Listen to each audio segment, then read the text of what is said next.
Welcome back, everyone. It is Friday, August 22nd in the MLB. Our 6 favorite picks are on the board. We have a bunch of picks, and we'll end the video with a plus 1,500 parlay. But without further ado, it is Austin, joined by Logan. Let's recap yesterday. Logan, great call on your pick. And Sonny Gray, we're out. So we're so far out yesterday. Talk about this guy just never pays for us. And yeah, what am I doing? Trusting that op. He's banned, as you see in the recap. He sucks. Every time I'm out. I'm just out. But look, no more to talk about. But look, we got a bunch of picks today. Let's dive into them. If there is, I'll put 2 notes out there. The first one is that today we will be dropping a college football video. So get amped up for that. Week 0 is upon us. Now, Logan and I have some futures in the video. Should be posted, I will say, at noon. I'll post it at noon today. So again, tap into that. College football season is here. Week 1, week 0, everything's coming inbound. Looking forward to watching some games tomorrow. And number 2, if we manage to go 6-0 today, which I would put our odds of doing at about plus 9 million. Logan and I record our tomorrow shirtless. That's what we're putting out in the universe. Bring it on. Bring on a 6-0 day. We would happily take that. But let's dive into our picks today. I'll begin with a first 5 pick. Let's talk about the Brew Crew. Taking the Brewers' first 5 team total over 2.5 plus 100 on DraftKings. This is a straight fade of Carson Whisenhunt. Now, I did look at taking Whisenhunt's over and earned runs, but that's about minus 130. And honestly, minus 130 to plus 100.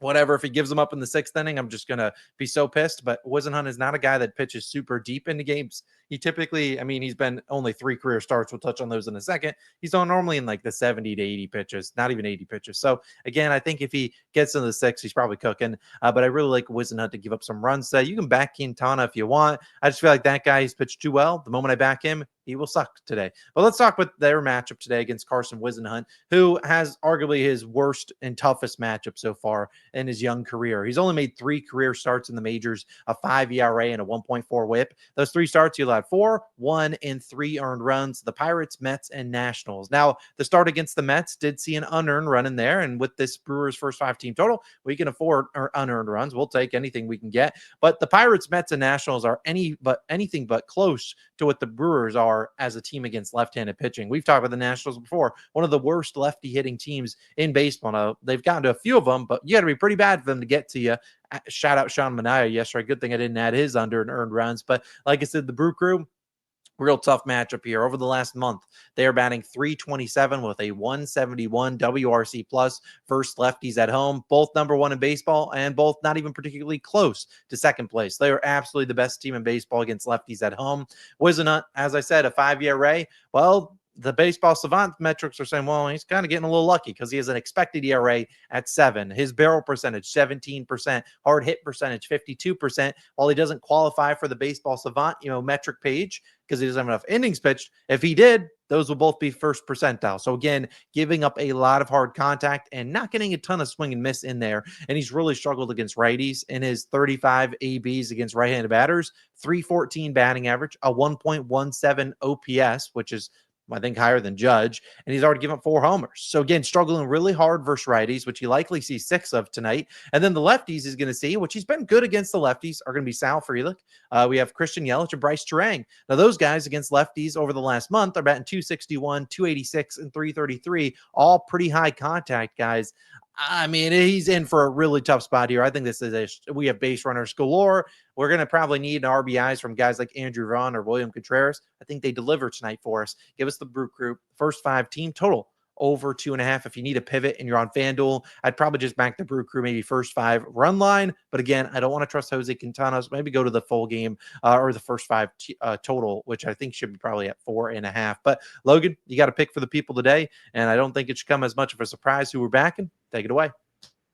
Yeah, it's going to be the COS Hall of Famer himself as my first pick. It's going to be Trey Turner over half singles, minus 135 on Bet365. Now, this is an interesting bet because it is just the singles market. All we need is one back. Like that's all we need. A double, a home run. Unfortunately, does not cash this bet. But you'll understand kind of why I'm taking it here. You can take this on DraftKings, Bet365, Caesars, and FanDuel. But we're backing Trey to get a single in this one. There's a possibility he does get extra base hits. There's a possibility he gets 2+ hits, which we can talk about later. But he's on a 10-game hit streak, and his matchup today is really good for just the singular base hit. Again, if he gets extra base hits, that's good for his stats, good for his for his momentum, but does not cash this bet. We'll talk about why I like the singles market in specific though. 10-game hit streak for Trey is something we have already known. We've rode his hit streak several times already. He has a single in 8 straight games. Of his 158 hits this season, 71% are singles. The hit rate is just way too high on the singles market for me to not take it here today. And I could actually see Trey getting one single today, and then maybe just not them pitching around him, not to the point where they walk him, but just the point where they're being careful with him, and they could actually walk him. There's a chance he does get a single, and that's all, and he does not cash his bases today. I could actually even see that today. He faces Kate Cavalli and the Nats, this time at Citizens Bank Park today. Trey's 3 for 3 versus Cavalli with 2 singles and a double. So again, the singles are hitting more than the double against Cavalli in specific. He had like half the hits, even like Cavalli allowed in that last start, and Cavalli shut him out. Trey is hitting a ridiculous 423 versus right-handed pitching this month. He's also hitting 366 this month at home. So he's been great at Citizens Bank Park, and he's been great versus righties. The righty-righty matchup doesn't scare me at all for Trey. He will get plenty of chances also against a bad Nationals bullpen. That's just, he sees well. Trey Turner against the Nationals, death, taxes, and me backing him against the Nats, because I regret not backing him in that last series versus Washington. I know he loves playing his old team. And again, batting leadoff, it's really not smart to walk Trey. It depends on where he comes up in the inning, because if with 2 outs, if he comes up in the inning, I could see them, maybe not giving him great pitches to hit, and then just, living with Schwarber behind him. But you don't want to start the inning. You do not want to walk Trey to get to Schwarber, Harper, and even Ray Almuto's hitting the ball well right now. So Trey Turner over a half singles. My favorite player prop of the day. Love that, Trey. COS Hall of Famer for a reason. But Austin, you got another one. Where are you going? Yeah, Trey's coming through for the kids, and what he's really good at, infield singles as well. So that's going to bode well for us. Hopefully, Trey is not necessarily going up there. If he's hitting like doubles, triples, home runs, it's going to be tough. But like we said, he's normally the king of the single. Hopefully, he can get us one today. I have an under and outs. I think I might be out on some overs and outs, unless it's like aces, like Christopher Sanchez or something like that. Maybe just Sonny Gray. Let's be honest. I'm going to block that guy's name out of my memory. I'm not backing him until he's banned from the rest of this season. All of April next year. I will talk to maybe about him in May of 2026, but I'm out until then. Let's talk with this guy, though. Casey Mize, I like his under 17.5 outs, -115 on Bet365. I love taking an outs market in a divisional series here. I mean, these are 2 teams, Tigers and Royals. I get it. The Tigers are, 9.5 games up in the division, still chasing the best record in the AL. But the Royals are a team that are trying to claw back, trying to get in that wild card spot. And this is a team that should fight hard against Casey Mize, a familiar foe. And then they can get him out of here after he completes 6 innings. I don't think he gets that far in this one. I'd play this up to about -130, maybe -135. But like I said, Casey Mize has a ton of familiarity here against the Royals. He has started 5 times against them over the last 2 years, 3 times last year, already 2 times this year. And in those starts, he's gone 5, 1 2/3, 4 1/3, 6, and then 3 1/3. So again, going under in 4 of his 5 starts, they have 96 plate appearances against him. And in those plate appearances, we're looking at a 10K percentage, so not getting the swing and miss,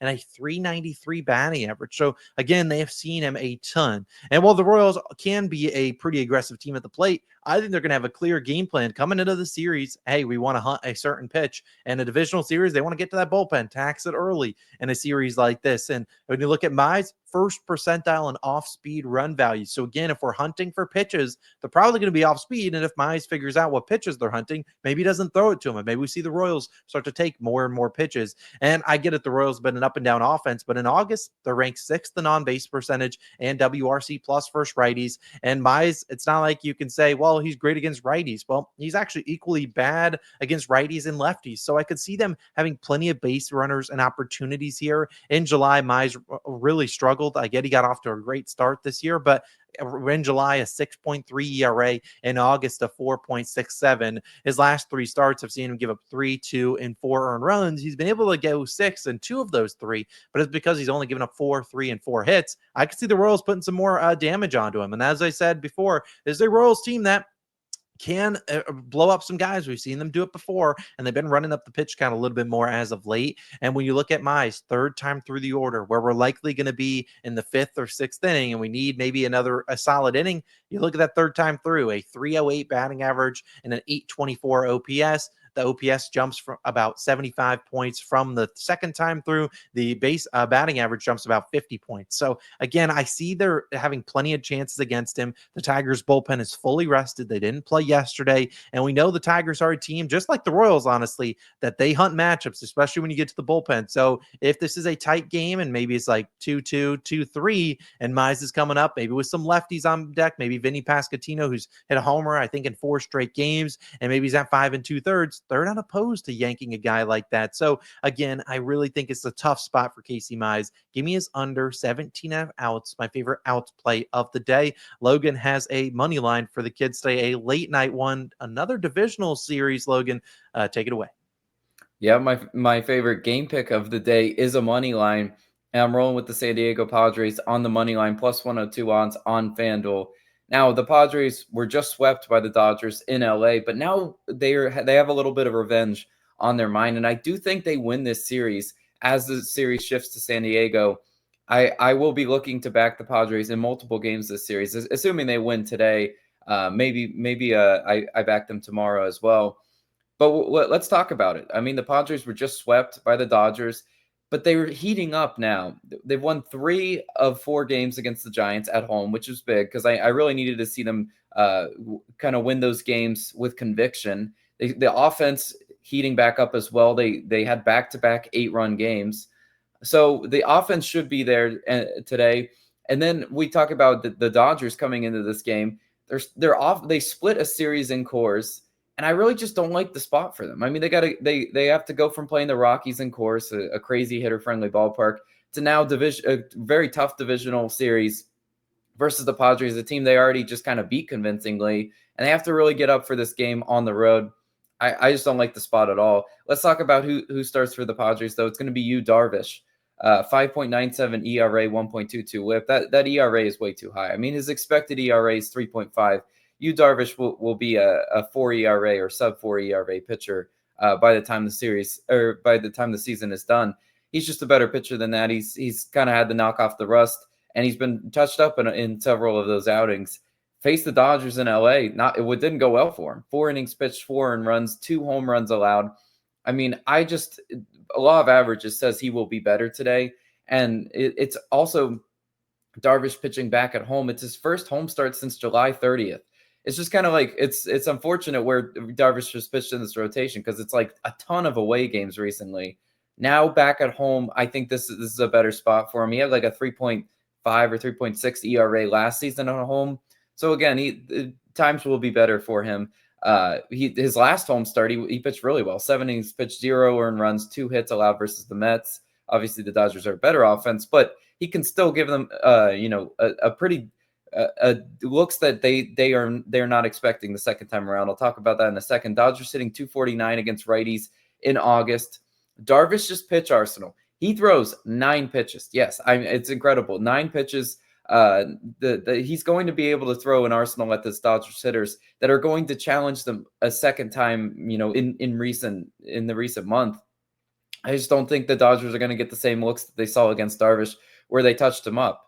And then I just think that he's going to pitch well today. And then he's going to need some run support, and that's going to come against Blake Snell, 1.8 ERA, 1.44 WHIP for the Dodgers. I mean, the fact that Snell's WHIP is near a 1.5, he loves navigating in and out of traffic. It's the way Blake Snell pitches.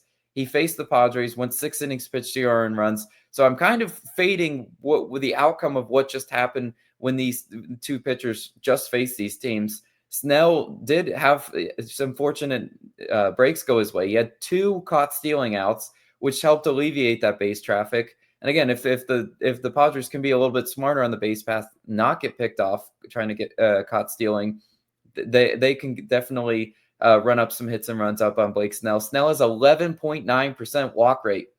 That's just high. And that's what the type of pitcher Blake Snell is. If the Padres can come in with a more plate disciplined approach, Blake Snell a second time, I think they'll be in a great position to really chase him out of this game early. The Padres are third in walks drawn per game at home this season.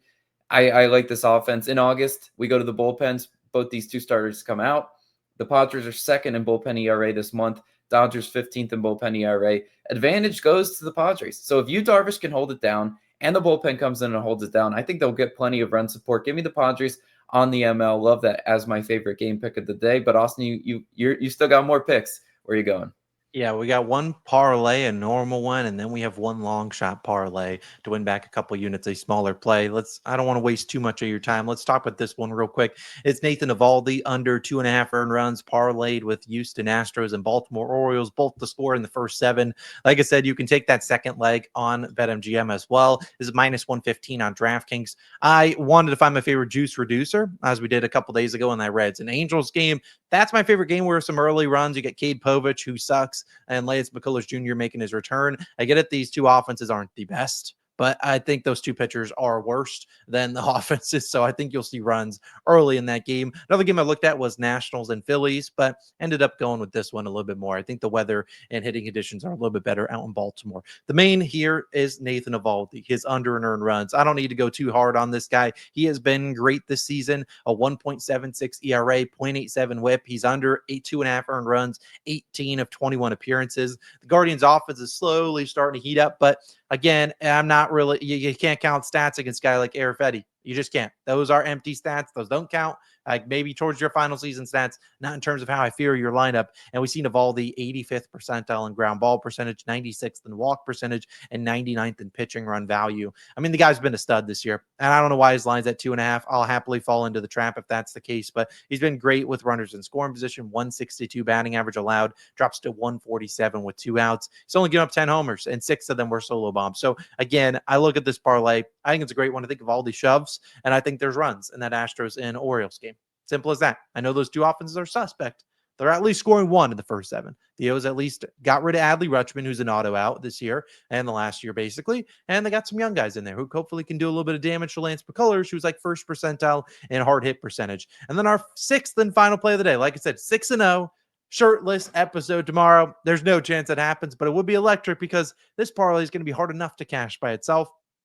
It's a 4-leg parlay plus 1,500 odds using a 30% profit boost. Our max wager is only $10 on those profit boosts. So we threw $10 on it, 0.1 units, which we will track it at. And we can hopefully win 1.5 units of the bankroll. Now, you'll notice 3 of these picks are very similar to what we've already talked about. Heck, all of them are. Casey Mize is under an ounce. We have the Brewers to score 3 in the full game. So if maybe they don't want to come through for us in the first 5, full game, we'll certainly trust them to get us 3. And then we have Padres on the money line. The final leg we technically didn't touch on was 100% Trey Turner. We have him instead of singles for 2+ hits. He's done that, I think, in like 7 of his last 8 or something like that. Again, you're not pitching around the guy. You don't want Kyle Schwarber coming up. I don't even care if it's a lefty. You don't want Schwarber coming up with anyone on the mound. He's had almost 45 home runs, something like that. Or Bryce Harper right behind him. So again, Trey's been seeing the ball really well. Great history against Cade Cavalli. So we like this 4-leg parlay. We didn't check the odds on other books because we knew we had a FanDuel 30% profit boost, which I believe is available to everyone as a little Friday summer promo. So again, take advantage if you want to, or parlay some of your other favorite picks. We'll try to put $10 on that to turn into 160. That'd be electric. But those are our favorite picks. If you want me to recap them, just go through the video. We again appreciate you guys for tuning in. Like I said, college football video is dropping at 12 p.m. noon Eastern time. Check it out with some futures, our Heisman Trophy winners, and all of that stuff. Check it out. NFL season's right around the corner. College football season's here. Let's have ourselves a great fall. We'll see you guys back again tomorrow with some more picks and hopefully shirtless. See you guys then. Peace.